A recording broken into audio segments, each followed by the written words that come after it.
Baik, assalamualaikum warahmatullahi wabarakatuh. Waalaikumsalam warahmatullahi wabarakatuh. Alhamdulillahirabbil alamin.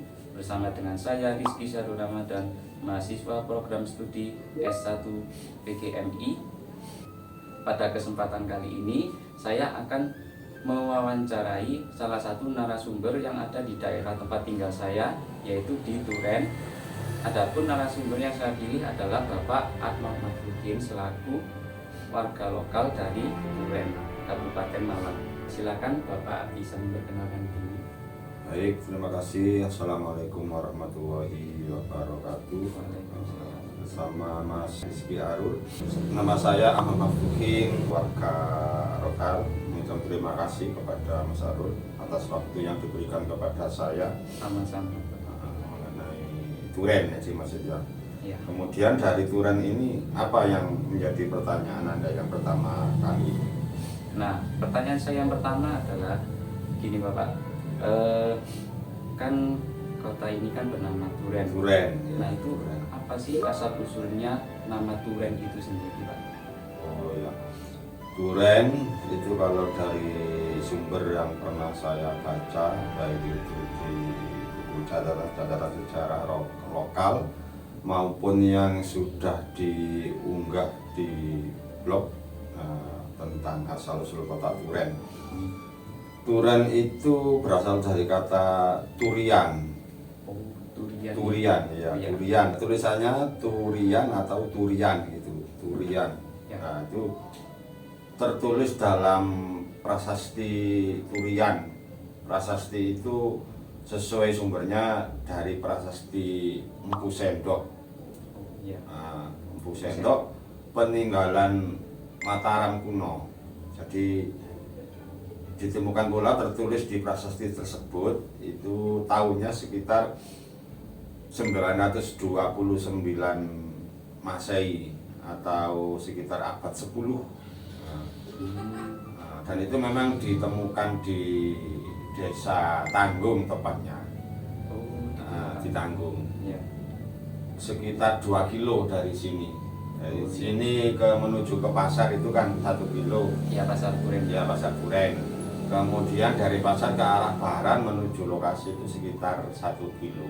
Oh, Ya, tepatnya di Desa Tanggung dan di atas lereng-lerengnya Sungai Tanggung situ, sebelah barat lereng sungai, tepatnya di situ. Jauh sebelum ada Kerajaan Singosari, itu sesuai dengan prasasti yang tertulis di prasasti Duren tadi loh ya. Iya. Itu memang Duren ini sudah ada. Makanya mulai dari abad 10 sampai 9 dan bertepatan dengan 929 Masehi ini kan juga jauh dari Kerajaan Singosari dan Majapahit kalau dilihat dari tahunnya. Ya. Nah, mengapa kok disebut kata Duren ya? Berawal dari kisah Raja Empu Sendok yang menjadi utusan ke daerah Duren sini, kemudian untuk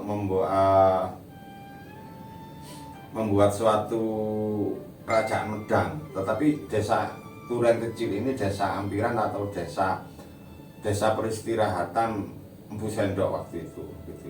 Jadi maksudnya Empu Sendok itu orangnya kan sesuai dengan ceritanya kan tidak di sini saja melalang buana.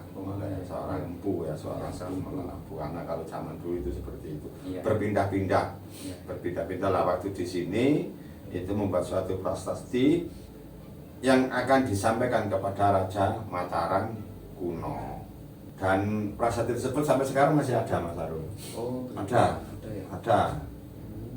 Bahkan sudah mendapat perhatian dari pemerhati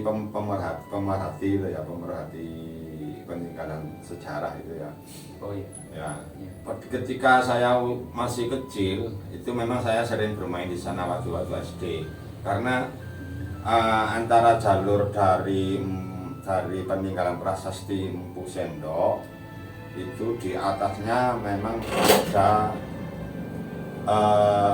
sebuah sumber yang sangat besar, sehingga prasasti tersebut itu Raja Empu Sendok untuk memakmurkan warga setempat memohon sebuah tanah yang namanya tanah perdikan atau tanah bebas pajak untuk kemaslahatannya warga situ, karena mengingat dari hasil bumi yang dihasilkan di tanah tersebut itu sangat bagus. Ya, itu sangat bagus sekali. Kemudian ada warga kaitannya sama peninggalan tadi ya, prasasti tadi. Itu warga menyebutnya Watu Godeg. Ya, Watu Godeg. Iya, saya pernah dengar itu. Ya sampai sekarang kalau orang Tanggung, daerah Turen sini umumnya, khususnya orang Tanggung, itu proses disebut kalau mau cepatnya ya Watu Godeg. Ayo dolen nang Watu Godeg. Karena sekarang sudah dikasih pendopo. Nah, kadang ada yang menyebutnya ayo dolen, ayo kita main ke pendopo Watu Godeg. Memang maka dinamakan Watu Godeg karena di situ proses disebut tertulis huruf Jawa kuno yang sangat lembut sekali ya, sehingga ketika orang tidak bisa membaca itu godek-godek gitu loh istilahnya ya, godek-godek lah ya. Makanya apa diarani Watu Godeg itu watunya lempeng tipis ya, sekitar 1 meter sampai 80-an lah, dan tulisannya memang kecil. Juga ada peninggalan-peninggalan yang lain sebetulnya di prasasti tersebut, tidak batu itu saja, tapi seperti batu-batu apa, patung, kemudian batu-batu yang akan dibuat tempat suci atau pura, itu memang ada berserakan di sekitar situ, dan sekarang sudah dirapikan. Baik. Monggo Pak Arut, orangnya ada yang lebih jelas lagi. Baiklah, kalau begitu pertanyaan saya yang berikutnya adalah, tadi kan sudah cerita banyak atau panjang lebar juga ya mengenai Turen atau Turian ya. Nah, jadi sebenarnya apakah ada sejarahnya tersendiri di kota Turian ini? Ada, itu tadi ada. Itu tadi karena dari kata Turian ya, Turian, kemudian warga sering menyebutnya karena Turen ini kota kecil yang menjadi kota penting ya, penghasil terbaik, hasil bumi terbaik waktu itu. Kemudian karena saking banyaknya orang menyebutnya menjadi kota Turen. Oh iya. Jadi berasal dari kata Turian Ya. itu jauh dari prasasti. Adapun sejarahnya mungkin di awal tadi juga sudah saya katakan sekilas ya, mengenai prasasti yang diperkirakan pada masa Empu Sendok tadi ya, yaitu Kerajaan Medang Mataram kuno itu sebagai penanda daerah suci ya, penanda daerah suci. Dan sesuai dengan prasasti tersebut memang akan dibuat satu rumah ibadah ya. Makanya banyak peninggalan bebatuan apa yang masih belum tertata waktu itu, jadi belum sampai selesai lah seperti itu. Kemudian mungkin Empu Sendok mendapatkan tugas lain atau kemana ya, akhirnya prasasti tersebut bertahan di situ dan isinya memang sudah terlaksana tapi belum sampai selesai. Isi diantara tadi ya permohonan tanah perdikan, kemudian karena di atas ya, di telusurannya prasasti Turian tadi ya sekitar 1 kilo dari Turen ke naik dari sungai tadi loh. Itu ada sumber yang besar, kalau orang menyebutnya preh istilahnya situ. Nah di situ juga banyak batu-batu prasasti yang masih berserakan, yang sekarang sampai saat ini dipakai warga ya untuk mandi, untuk cuci pakaian dan lain sebagainya. Itu memang sumbernya besar. Bahkan di daerah tersebut ya itu di bawahnya sekarang ini dikelola dibuat pengelolaan sebuah pesantren karena mengingat airnya yang sangat bagus juga dipakai untuk pengairan sawah, kemudian pengairan perikanan atau budidaya ikan secara mandiri. Adapun dari kisah tersebut maunya itu karena tanah perdikan itu dari daerah selatannya Tanggung ya, atau Tanggung bagian barat kok selatan, maaf, bagian barat itu membuat sungai ya, jadi sungai buatan, maksudnya aliran dari preh tadi, dari sumber yang besar tadi itu di situ akan dibendung ya, akan dibendung dan airnya akan dialirkan ke barat, untuk mengairi tanah perdikan tadi atau tanah pemberian Sang Raja Mataram tadi. Itu sejarah dari Kota Turen ini sendiri ternyata bukan sekedar kota biasa saja ya.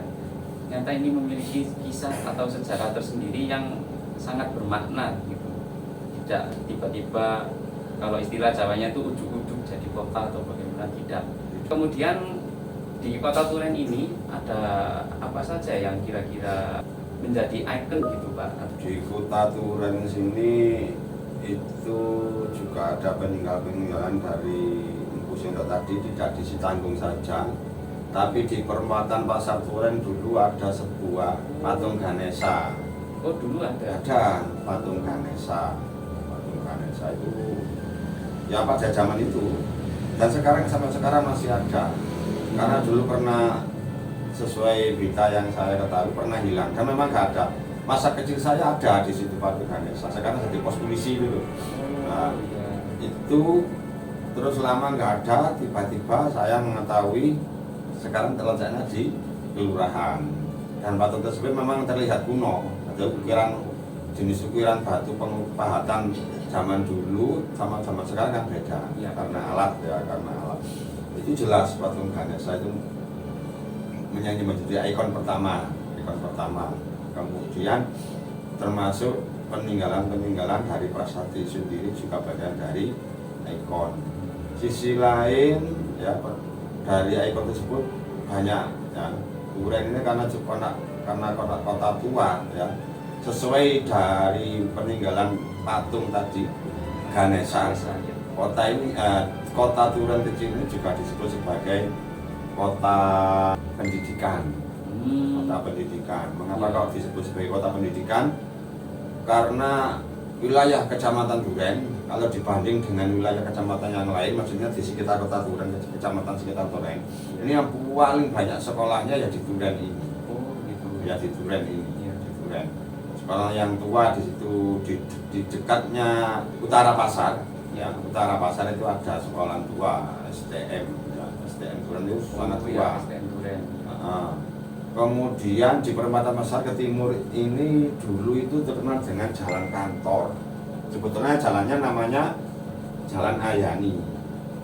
Tapi mengapa orang dulu menyebutkan jalan kantor? Karena di situ pusat perkantoran dulu itu. Oh begitu. Ya, malah kantor, semua kantor pemerintahan ya itu terpusat di situ. Termasuk sekolahan ya, SD 1 sampai berapa itu, SD 1, SD 2 sampai ke Telon Bokor itu. Nah sekarang di situ kan ada prasasti juga, tapi prasasti yang baru, prasasti untuk kenang-kenangan sama Ganesha pertigaan Bokor itu sebagai bentuk kenang-kenangan untuk kenangan Kota Turen atau menjadi ikonnya Kota Turen. Kemudian di Sedayu itu juga ada suatu tempat namanya Waduk Kecil. Dulu itu sesuai dengan ceritanya juga tempatnya semedinya para raja. Ya termasuk Raja Empu Sendok sendiri semedinya di daerah Sedayu situ.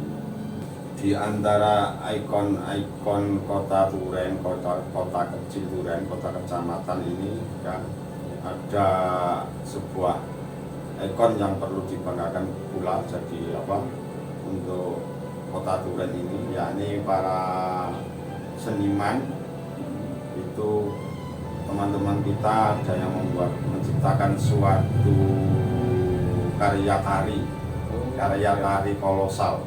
Tarian apa itu Pak? Namanya tarian Turian Tapada. Oh, saya baru tahu Pak. Ya. Turian Tapada itu juga mengisahkan asal usulnya kota Turen. Jadi memang bentuk tarian juga beda dengan tarian karena itu menjadi khasnya kota Turen. Dan seluruh sekolahan ataupun lembaga-lembaga baik mulai tingkat TK, SMP, SMA, bahkan madrasah ibtidaiyah, MTS, aliyah itu sangat senang dengan tarian Turian Tapada. Itu maksudnya di setiap suatu kesempatan, suatu acara itu banyak teman-teman kita yang menjadi guru tari di tempat masing-masing itu menampilkan tarian Turian Tapada.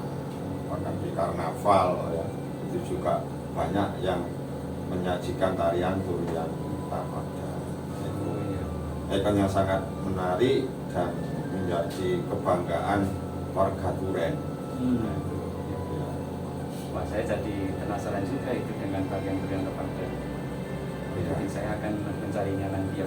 Bisa Anda lihat di YouTube, karena sudah banyak diunggah di YouTube itu. Oh, sudah banyak ya Pak? Banyak. Ya. Dari masing-masing lembaga itu ketika menyajikan menampilkan sebuah tarian Turian Tapada itu selalu didokumentasi kemudian diunggah di YouTube. Untuk yang terakhir Pak, mungkin ada yang ingin disampaikan kepada para pemirsa sekalian? Terima kasih pemirsa yang berbahagia dalam kesempatan kali ini. Yang pertama terima kasih sekali kepada Sarul di mana yang telah memberikan kesempatan untuk memperkenalkan atau mengulas sejarah singkat kota Turen ini.